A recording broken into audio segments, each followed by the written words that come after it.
The Easter Bunny came. I'm sure he did. What is that? Nothing. You're too young. But do you know where Easter comes from?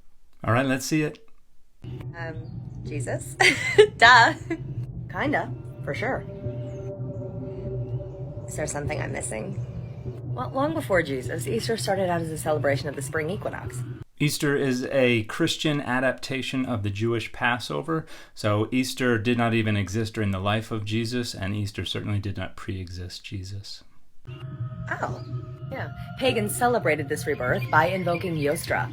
So a little background here. The majority of Christians refer to this holiday by some variation of the Hebrew word Pesach, which means Passover. In English and in German, we use some variation on this name, Easter. And this name was adopted in the medieval period. And it came from the name of the month in which the holiday was celebrated. And the name of that month came from the name of this deity, Eostre. We have one primary text in all of antiquity that refers to this deity, and that is by a Christian monk who explained that that's where the name Easter comes from. And all he says about this deity, Eostre, is that they were celebrated in that month with feasts. That is the grand total of everything that is known about this deity. Anything stated beyond that, apart from that it probably has something to do with spring or dawn based on the etymology of the name, is simply made up. So everything else in this video about how Eostre was celebrated is something that was made up, and primarily by folklorists in the 19th century. Eostre. I love that name. She was powerful. Yeah, she was the goddess of spring, dawn, and fertility. Oh, cutie. She was a cutie. And fertility is important, you know? Gotta carry on the species, so they celebrated with chocolate. Right? Oh, something sweet, for sure. What? Well, to celebrate nature's rebirth, the pagans would hold festivals in April to celebrate this goddess. So this statement is the only part of this that is accurate, because this is based on what Bede says, that in the month in which Easter was celebrated, they had festivals for this deity named Eostre, and Bede additionally says that they held feasts in their honor. Well, I love a festival. What did they do? They had a lot of fun with each other. Ooh. What kind of fun? Fertility fun. Fertility. Yeah.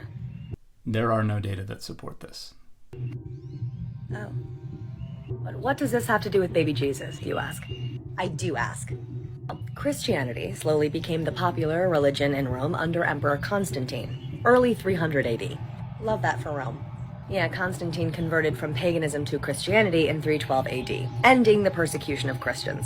Oh, I love that journey for Constantine. But the majority of these Romans at this time were still pagan, and they held on to their traditions and their rituals. Well, the rituals sounded fun, so can't blame them. Me either, honestly. So, instead of eliminating the spring equinox festivals completely, the Roman leaders just converted them to Christian rituals. So this is also not supported by any data. The celebration of Easter long predates Constantine's conversion, the legalization of Christianity, even Constantine's birth. In fact, at the Council of Nicaea, one of the big things that they tried to do was figure out a better way to calculate the date of Easter so that people all around Christendom can figure it out for themselves rather than wait for a festal letter to come from the leadership. Oh, so Jesus' rebirth symbolically took the place of nature's rebirth? Whoa. And the symbol of fertility was innocuously replaced by the symbol of the egg.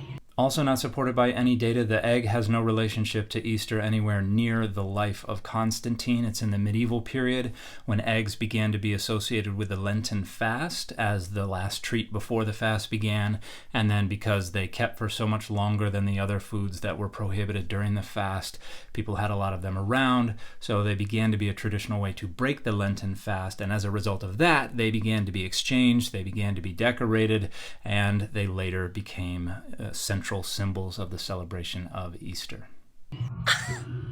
Whoa, I know. So clever. The Easter bunny? Well, bunnies multiply. A lot. And quickly. They're very fertile. Bingo. So this is also not accurate. The association of bunnies with Easter also comes from later medieval European Christianity and actually arises from the use of the bunny as a symbol of virginity and purity within medieval European Christianity. See, the European brown hare can conceive a second litter while it's still pregnant with the first, and so it can give birth to one litter and then, too soon to have gone through the whole gestational period, give birth to another litter, which gives the impression of parthenogenesis or virgin birth. So they became symbols of the Virgin Mary, and they were frequently depicted in artwork depicting the Virgin Mary, and they would be painted white to symbolize virginity, virtue, purity. And because the conception of Jesus was thought to have taken place around the spring equinox, around the celebration of the resurrection, that proximity gave way to the association of these bunnies with rebirth, with resurrection, and with the celebration of Easter. And that was mostly formalized in the 18th and 19th century. I love all of this new information. And Eostre, remember that goddess? How could I forget our queen? Her animal symbol? A rabbit. Also not accurate. There are no associations of rabbits, eggs, birds with Eostre until those associations were created by folklorists in the 19th century. And if you want to see more information on that, as well as some misinformation about the origins of Christmas, my video number McClellan 1147 goes into more detail and also provides some sources.